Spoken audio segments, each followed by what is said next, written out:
କାଳୀ ପୂଜା ଦି ତିନି ଦିନ ଗଲାଣି ଆଉ ବାଣ ଥିବ ନା ଦୋକାନ ଆର କାଳୀ ପୂଜା ଫୁଟେଇବୁ ଗେଲା ଗେଲା ତୁ ବୁଝୁନୁ କାଳୀ ପୂଜା ପଳେଇଲା ନା ଆଉ କିଛି ଦିନ ପରେ ପଞ୍ଚୁକ ପୂର୍ଣ୍ଣିମା ଆସିଛି ନା ବାପାଙ୍କୁ କହିବି ବାଣ ଆଣିବି ଫୁଟେଇବି କାନ୍ଦୁଛୁ କଣ କରୁଛୁ ଛୋଟ ଛୋଟ ଯାଉ ମାନେ ଅଳ୍ପ କିଛି ବାଣ ଧରିକି ଆସ ସେ ଫୁଟଉ ଯା ରଖେ ଦୋଳି ବାଣ ବାଣ ହେଇଛି ଛଅଟା A few moments later. ବାପା ବାଣ ଆସିଗଲା এই নে তো লঙ্কা বানো কি হলো মশলা বানো এই নে তো পুরা দিয়াবো পুরা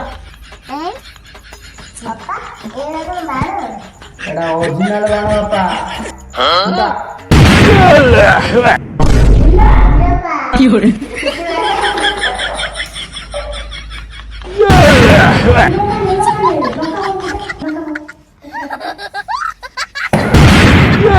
Yeah.